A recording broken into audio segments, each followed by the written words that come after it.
Music trends are always in motion, and just as some genres rise to dominate the charts, others slowly slip from mainstream relevance.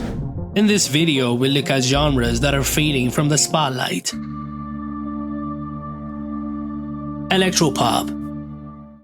Electropop was once the dominating genre of the late 2000s and early 2010s. Rooted in synth-heavy production, it built on the legacy of the 1980s synth-pop icons like Depeche Mode and reimagined it for the digital age. By the late 2000s, artists like Lady Gaga with The Fame and Robyn with Dancing on My Own brought the critical acclaim along with the popularity. Electropop became the go-to sound for pop stars. Between 2008 and 2012, the Billboard Hot 100 was flooded with electropop anthems. Katy Perry's California Girls, Britney Spears' Till the World Ends, and Kesha's string of hits including TikTok and Blow all rode the electropop wave. In 2010, Lady Gaga was the most streamed artist globally, and according to Nielsen's 2011 year-end music report, electropop's music consumption surged by 18% compared to the previous year. But as pop music evolved, the dominance of the genre began to fade. By the mid-2010s, electropop sound began to feel formulaic. At the same time, the rise of chill playlists favored more stripped-down production and gave rise to artists like Billie Eilish, ushering in the dominance of minimalist pop. The genre that once emphasized big choruses and bold synths started to fade from the spotlight. Even Lady Gaga pivoted with Joanne in 2016 and A Star Is Born in 2018, emphasizing more piano ballads and country-infused pop, abandoning the sound that made her an icon. While electropop isn't dead, it has evolved into an 80s-inspired groovy sound that has dominated the 2020s so far.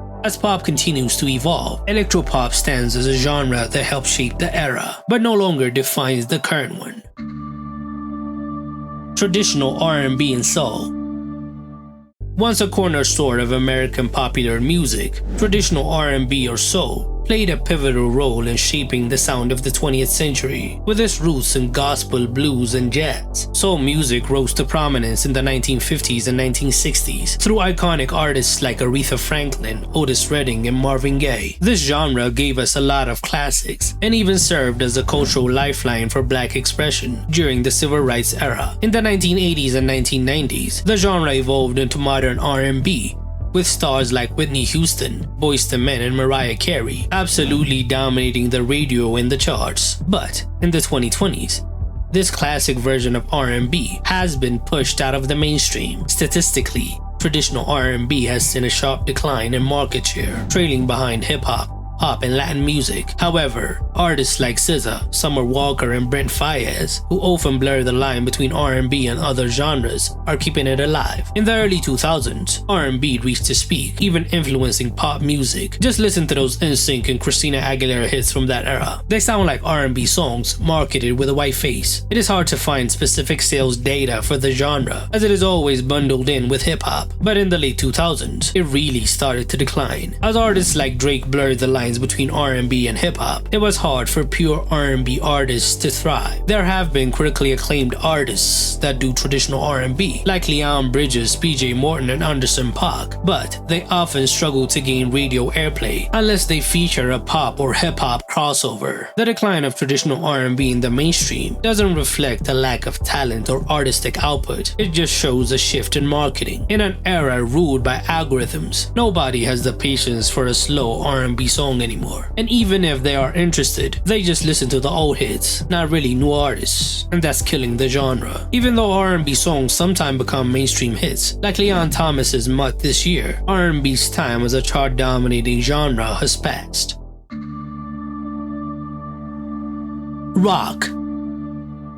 For decades, rock music was the heartbeat of the mainstream, a dominant cultural force that shaped generations. Emerging in the 1950s with trailblazers like Chuck Berry, Elvis Presley, and Little Richard, rock exploded in the 1960s when the Beatles took over everything. It matured in the 70s and 80s with the rise of hard rock, punk, and arena rock, and by the 2010s, its influence was non-existent. In the 2020s, rock music has been largely relegated to a niche audience. According to Luminate's 2023 year-end report, rock accounted for just 12.2% of US album consumption, compared to 21.1% for pop. Notably, no traditional rock albums or singles made it into the top 10 of the Billboard Hot 100 in 2022 or 2023. Even on rock-dedicated charts, older acts continue to dominate. Foo Fighters, Metallica, and Red Hot Chili Peppers still earn huge radio play, but new breakthrough artists are few and far between. On streaming platforms, old rock classics still dominate, but new rock is nowhere to be seen. A significant factor in rock's fading mainstream visibility is its failure to adapt to the streaming era. The genre's emphasis on albums and live instrumentation doesn't really align with the viral, hook-driven nature of TikTok and playlist hits, and much of the genre's identity has been adopted into newer genres. Emo rap artists like Juice WRLD and Lil Peep, for example, borrowed a lot from rock, but translated it through a hip-hop aesthetic. Even pop stars like Olivia Rodrigo have flirted with pop-punk, but as a nostalgic callback, rather than a full album. That's not to say rock is dead. It's evolving, splintering into subgenres and underground scenes. The data tells a clear story. Rock is no longer the genre that defines the cultural mainstream.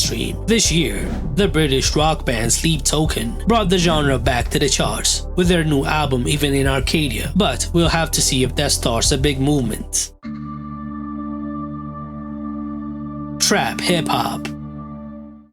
Trap music, once a driving force of popular hip-hop in the 2010s, now finds itself at a crossroads. Originating in Atlanta in the early 2000s, trap evolved from a gritty subgenre with lyrics detailing street life. Artists like T.I. with trap music in 2003, Young Jeezy with Thug Motivation 101, and Gucci Mane laid the foundation, with producers like Lex Luger shaping its identity. By the 2010s, trap had fully become mainstream, with acts like Future, Migos, Travis Scott, and 21 Savage dominating the charts. It's like Migos' #1 hit Bad and Bougie and Future's Mask Off became global hits. By the late 2010s, trap was arguably the sound of mainstream hip-hop. Its presence on streaming services was undeniable. Spotify's Rap Caviar playlist was often a rotating door of trap hits. The production style, marked by booming 808s and the signature snares, became standard across pop as well, with artists like Ariana Grande with 7 Rings and even Demi Lovato with Sorry Not Sorry, borrowing the genre's elements. However, by 2023, trap's dominance began to wane. Billboard Hot 100 data shows a drop year by year. The sound that once defined a generation of rap has started to feel oversaturated and formulaic. Hip-hop shifted to a drill sound, with artists like Pop Smoke dominating, and then the race sound took over, with Playboi Carti dictating a new generation. As artists like Lil Baby faded from the spotlight, trap is dying out, as there are no rap superstars coming out of the genre in recent years.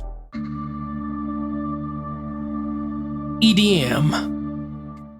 In the early 2010s, EDM, or electronic dance music, exploded into the mainstream, becoming not only a dominant genre in clubs and festivals, but a global commercial juggernaut. Originating in underground rave culture and European house and techno scenes, EDM found its commercial breakthrough through artists like David Guetta, Calvin Harris, and Avicii. The genre was characterized by big drops, massive festival anthems, and high-energy production. Songs like Avicii's Levels in 2011 and Rihanna and Calvin Harris's We Found Love, also in 2011, ruled the Billboard charts and streaming platforms, while festivals like Tomorrowland and Ultra became cultural landmarks. EDM became the center of party culture and reshaped pop music forever. However, the genre's dominance was relatively short-lived. By the mid to late 2010s, it began showing signs of fatigue. According to data from Spotify and Billboard, pure EDM tracks began disappearing from the charts. By the mid-2010s, artists like the Chainsmokers and Marshmello dropped huge streaming hits. Fast forward to the 2020s, and you'll rarely find a pure EDM track cracking the top 10, unless it's tied to another genre like pop or reggaeton. Calvin Harris's latest singles, despite still being good, struggled to replicate the cultural impact of his 2012 to 2016 run. Similarly, the Chainsmokers' 2022 comeback was met with lukewarm interest, a big drop from their domination during the mid to late 2010s era. One major factor in EDM's decline is a shift in streaming culture. That formula of build up and a big drop didn't align with TikTok virality. The only EDM song I could think of that was a big hit in recent years was I'm Good by David Guetta and BB Rexa. Despite this decline,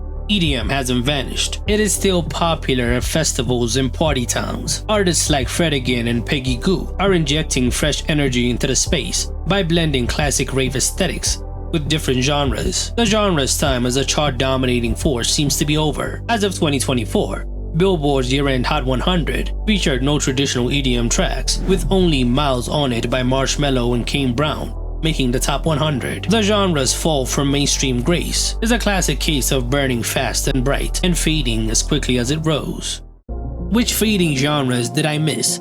Tell me in the comments below.